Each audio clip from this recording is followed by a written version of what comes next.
Deshaun Watson has officially been reinstated as of Monday, although the Browns quarterback has been able to practice with his team since November 14th. Deshaun Watson serving his 11-game suspension, meaning he is good to go to return Week 13 this Sunday against his former team in the Texans. The Browns opening up as a 7-point favorite against the Texans in Houston on Sunday. The Browns sitting at 4-7 on the season. Texans with the worst record in the NFL.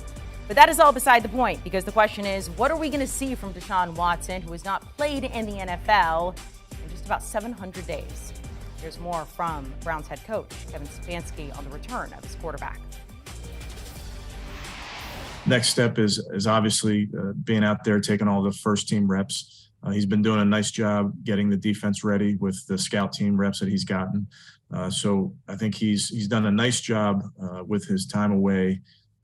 Physically staying sharp, mentally staying sharp. So I think he'll be ready to roll. Ready to roll from the Browns head coach. Let's welcome in NFL insider Jonathan Jones. You can check out his NFL insider notes on CBSSports.com right now, where he does go into this among many other things. All right, Deshaun Watson set to return. JJ, I mean, there's so much to unpack here. What are the biggest headlines for you right now when it comes to Deshaun Watson on Sunday?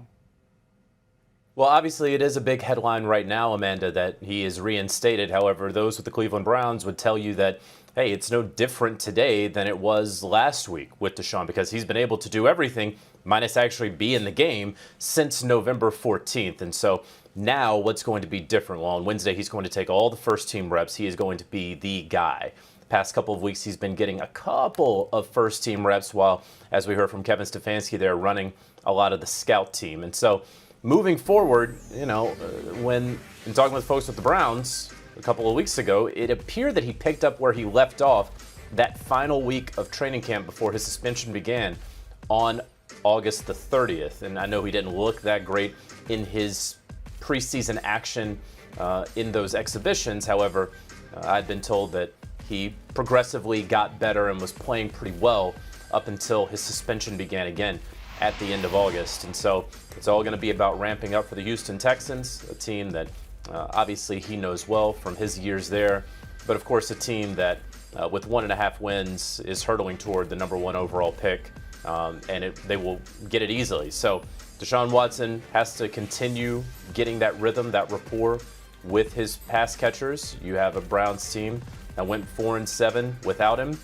I think that's within the realm of expectation, at least preseason expectation, when you said, hey, you're going to be without your franchise quarterback for 11 games and you have Jacoby Brissett.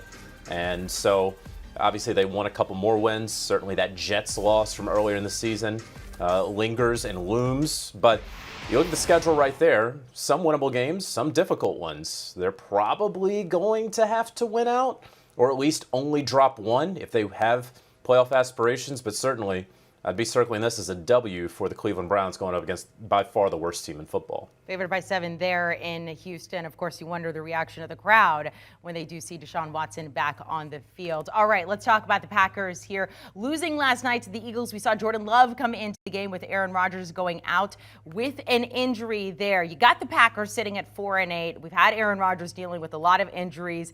Unless something crazy happens, Packers are not making it to the postseason here. JJ, is it time to shut down Aaron Rodgers for the rest of the season? I think so. I certainly think it's time to shut him down this week against the Chicago Bears, a team that we just saw with the New York Jets. This is a really good team if you want to get your quarterback some confidence to go ahead and roll him out there against them. Jordan Love, I think, maybe doesn't necessarily deserve that shot so much as the Green Bay Packers deserve to know what they have in the guy that they drafted in the first round of the 2020 NFL Draft. Remember, he didn't play in 2020. And then last season, he only played in or started in that game against Kansas City in that emergency COVID situation that Rodgers couldn't play in. And so now, with really no work with the ones, he goes in there and completes 6 of 9 passes and more than 100 yards and gets the touchdown to Christian Watson on that very nice catch and run that you see right there. So, Aaron Rodgers has been dealing with the thumb. Now he has the ribs, which of course are going under further evaluation today.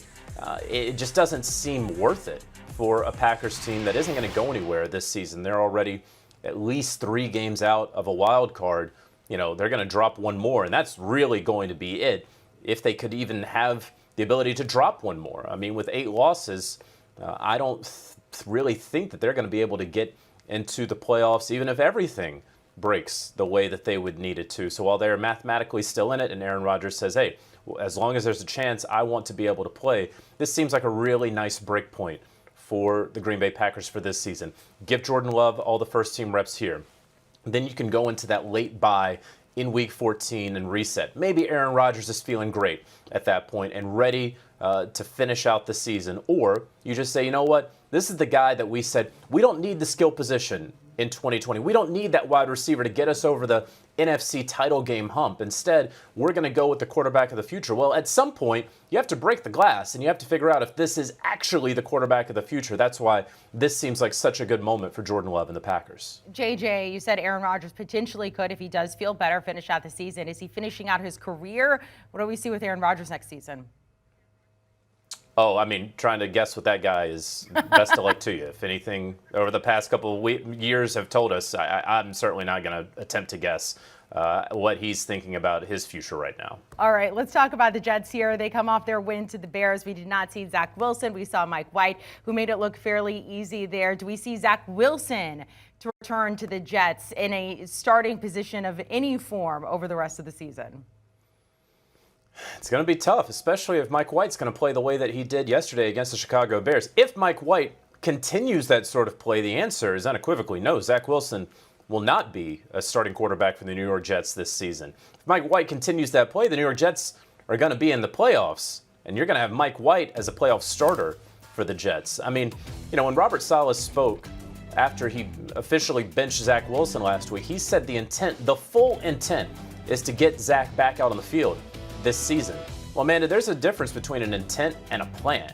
He didn't say the plan is, he said the intent is. Well, as long as Mike White has the hot hand, that's what Robert Saleh is going to do. And let's say that Mike White takes a step back.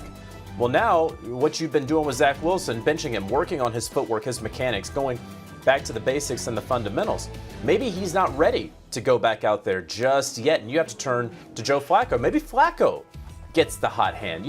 So much to be determined, but it's without question, this is a Jets team, and when Mike White's in the game, there appears to be a significant boost by that offense. You go back to last season against the Cincinnati Bengals. You look yesterday against the Chicago Bears. Again, a struggling defense, a team that was playing without its leader in quarterback Justin Fields.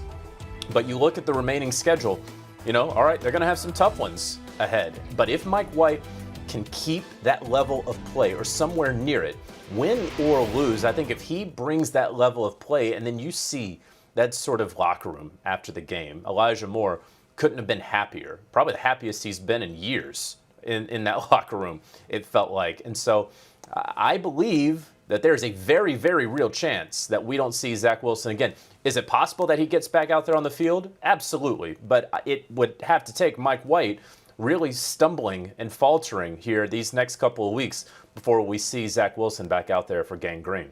Jonathan Jones, we appreciate it. Our NFL insider. You can check out his insider notebook on CBS Sports right now, breaking down what we've seen go down in Week 12 so far. Speaking of NFL and insiders, make sure to check out Inside the NFL. New episodes airing every Tuesday starting at 9:30 Eastern exclusively on Paramount+.